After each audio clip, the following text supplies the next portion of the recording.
Bienvenue dans le vestiaire avec Nicolas Saint-Pierre. On en parle avec Pierre Groulx, membre de l'équipe d'entraîneurs avec la Charge d'Ottawa. 15 225 000 spectateurs à Winnipeg, c'est une sale combe. À part de ça, ça devait être excitant d'être là-bas, mais les images qu'on a vues, une belle ambiance, un autre franc succès pour cette série là, à l'extérieur. Là. Absolument. L'atmosphère est incroyable. Je pense que la ville de Winnipeg a montré qu'elle veut une équipe de notre ligue. Mais je pense que directement dans les réchauffements, tu voyais qu'il y avait beaucoup de partisans dans les estrades. Puis je pense que les partisans ils ont vu que le jeu est incroyable, le jeu de notre ligue. Mais l'atmosphère était incroyable. C'était une bonne soirée. Puis écoute, sortir avec 2 points, 3 points, ça aurait été mieux, mais 2 points, ça met un cap sur une bonne soirée. Quelle est l'habitude que vous avez développée en tant que club de devoir vous en aller tout le temps en prolongation pour gagner à l'extérieur? Ça n'a pas de bon sens. Ouais, mais je pense qu'hier, avec un 2-0, avec 2 minutes à faire en troisième, je pense on pensait qu'on l'avait là, mais Anne-Renée a fait un vraiment bon arrêt avec son bloqueur. Mais je pense que, écoute, 2 points, c'est 2 points. On va continuer. On est sur la route encore en fin de semaine prochaine à Seattle.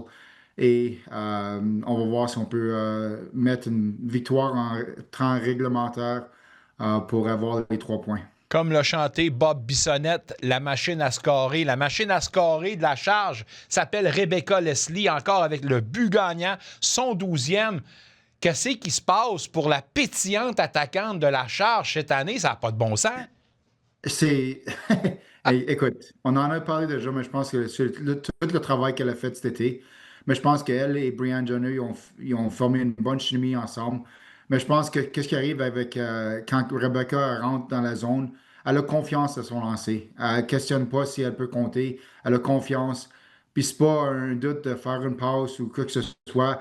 À chaque fois qu'elle rentre dans la zone, elle essaie de compter. Elle a tellement de bonne confiance dans son lancer. Alors, écoute, ça fait 2 parties de suite qu'elle compte en prolongation pour nous donner la victoire. Alors, elle fait confiance, puis elle a battu une des meilleures gardiennes dans la ligue avec un excellent lancer du côté du gant. Quel est le plafond de Rebecca Leslie? Où est-ce qu'on la trouve? Où est-ce qu'on la voit? En ce moment, est-ce que c'est une anomalie de la retrouver parmi les meneuses ou on la voit comme une régulière parmi le top 5 de la Ligue en ce moment? Là? Je pense que ce qui est arrivé avec Rebecca, qui est venue de Toronto l'année passée à nous autres, je pense que, écoute, elle a trouvé une place qu'elle aime jouer. Évidemment, elle vient d'Ottawa. Je pense que c'est une place confortable pour elle. L'année passée, on l'a vu en série comme elle était capable de jouer. Je pense que cette année, écoute, de mener la Ligue en but, peut-être pas, mais écoute, elle continue à chaque jour, à chaque partie, de compter des buts importants. Alors peut-être que Rebecca Leslie, c'est une joueuse qu'on peut compter pour avoir des buts clés en série de parties. Alors pour moi, le toit, qu'est-ce que Rebecca Leslie peut faire?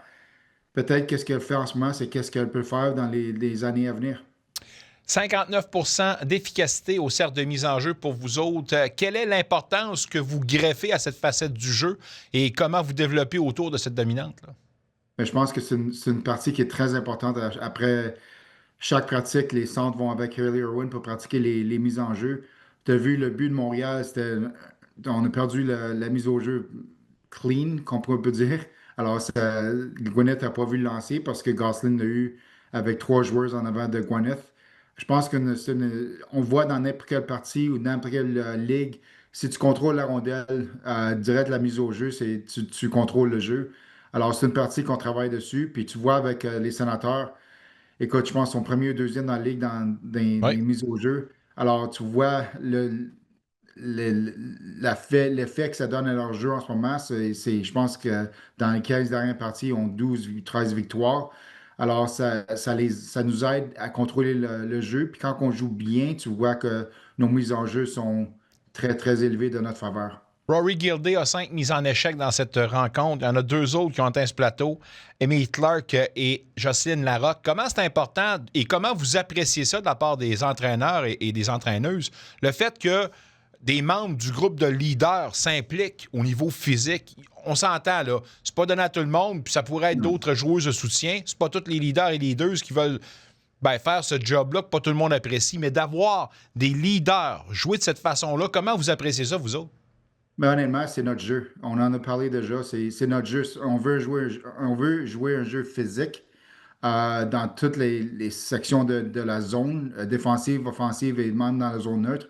Alors, quand tu es leaders qui mènent dans les mises en échec, des leaders qui mènent dans le jeu physique, ça dit aux autres, les joueurs de quatrième trio, les 5 et 6e défenseuses, OK, les autres, ils le font, moi, il faut que je le fasse aussi. Alors, si on embarque dans le jeu, dans l'ensemble d'un jeu physique mené par nos leaders, écoute, c'est notre jeu, c'est nous autres, c'est ça qui nous a permis de nous rendre en finale l'année passée, puis c'est ça qui va nous donner une chance de gagner plus de parties cette année. Gabby Hughes a marqué son 4e de la saison. Moi, de me tromper, son sommet était de 5 l'an dernier. Comment on pourrait décrire sa saison jusqu'ici à Gabby Hughes? Écoute, les points sont là. Je pense que, écoute, quand on a parlé des mises en jeu, je pense que c'est une portion de la partie qui doit s'améliorer. Je pense que l'année passée, elle et Emily Clark, ils ont pris beaucoup d'envergure pour prévenir les lignes offensives de l'autre équipe à pas compter des buts.